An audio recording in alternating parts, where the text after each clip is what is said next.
Hi. JT molar direct ചെയ്ത strange darling ഈ വർഷം ഇറങ്ങിയ ഒരു ക്രൈം ത്രില്ലർ മൂവിയാണ്.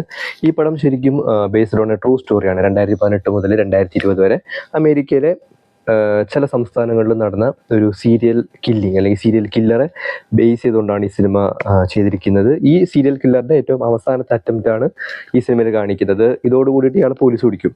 അപ്പോൾ ഇതിൻ്റെ സ്റ്റാർട്ടിങ്ങിൽ തന്നെ കാണിക്കുന്നത് ഒരു പെണ്ണുങ്ങളെ, ഒരു യങ് ആയിട്ടുള്ളൊരു പെണ്ണുങ്ങളെ ഒരാളിങ്ങനെ കാറിൽ ചേസ് ചെയ്ത് കൊണ്ടുവരും. എന്നിട്ട് ഇയാൾ തോക്കെടുത്ത് വെടിവെക്കും. പിന്നീട് അങ്ങോട്ട് പടം സ്റ്റാർട്ട് ചെയ്ത് കഴിഞ്ഞു. അതായത് സ്റ്റാർട്ടിങ്ങിൽ തന്നെ ഈ പടം ഓണായി. അല്ലാതെ ആദ്യത്തെ ഒരു 10 മിനിറ്റ് ഇങ്ങനെ പ്ലോട്ട് പരിചയപ്പെടുത്തി നമ്മളെല്ലാം അതിലേക്ക് കൊണ്ടുവന്ന് അത്രയും ടൈമൊന്നും എടുക്കില്ല. ആകെ 1.5 മണിക്കൂറേ പടമുള്ളൂ. ഫ്രം ദ ബിഗിനിങ് തൊട്ട് പടം സ്റ്റാർട്ട് ചെയ്യുന്നുണ്ട്. അപ്പോൾ തന്നെ നമുക്ക് കാര്യങ്ങൾ ഏകദേശം മനസ്സിലാവും. പിന്നെ ഈ പടം ഓരോ ചാപ്റ്റർ വൈസ് ആയിട്ടാണ് പറഞ്ഞു പോകുന്നത്. നമ്മൾ ഈ ടാറാന്റിനോ സിനിമയിലൊക്കെ കണ്ടിട്ടില്ലേ, ചാപ്റ്റർ 1, ചാപ്റ്റർ 2, അങ്ങനെ ഒരു 6 ചാപ്റ്റർ ആയിട്ടാണ് ഈ പടം ചെയ്തു വെച്ചിട്ടുള്ളത്. പക്ഷേ എന്താണ് ലീനിയർ ആയിട്ടല്ല. അതായത് ചാപ്റ്റർ 1 കഴിഞ്ഞിട്ട് ചാപ്റ്റർ 2 അങ്ങനെയല്ല. ആദ്യം കാണിക്കുന്നത് ചാപ്റ്റർ 3 ആണ്. പിന്നെ ചാപ്റ്റർ 6ലേക്ക് പോകും, പിന്നെ 1ലേക്ക് വരും. അങ്ങനെ നോൺ ലീനിയർ ആയിട്ടാണ് പടം പറഞ്ഞു പോകുന്നത്. എനിക്ക് തോന്നി പടത്തിലൊരു സസ്പെൻസ് അല്ലെങ്കിൽ ഒരു ട്വിസ്റ്റ് പിടിച്ചു നിർത്താൻ വേണ്ടിയിട്ടായിരിക്കും അങ്ങനെ ചെയ്തിട്ടുണ്ടാവുക. പക്ഷെ നല്ല രീതിയിൽ ആ ട്വിസ്റ്റ് വർക്കായിട്ടുണ്ട്. നമ്മൾ ഒരിക്കലും വിചാരിക്കാത്ത രീതിയിലേക്ക് ആ സിനിമ പോകുന്നുണ്ട്.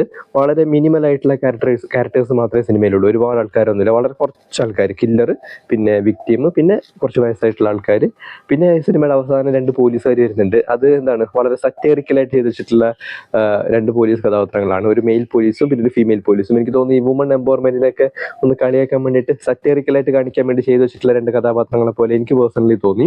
വളരെ രസകരമായിട്ടുള്ള സിനിമയാണ്. പിന്നെ ഈ സിനിമ ഷൂട്ട് ചെയ്തിട്ടുള്ളത് 35mm. അപ്പം സിനിമ കാണുന്ന സമയത്ത് തന്നെ വിഷ്വലി ഒരു വിൻറ്റേജ് ലുക്കാണ്.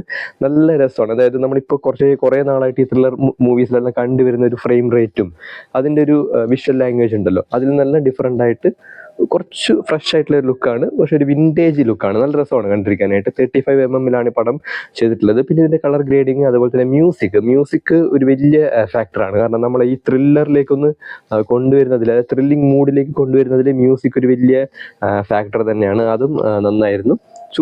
ചെറിയൊരു പടമാണ്, ഒന്ന് കണ്ടു നോക്കുക. രസകരമായിട്ടുള്ളൊരു പടം, ഡിഫറെൻ്റ് ആണ്. Nice movie. ഒരു ത്രില്ലറാണ് based on a true story. Cinema Strange darling.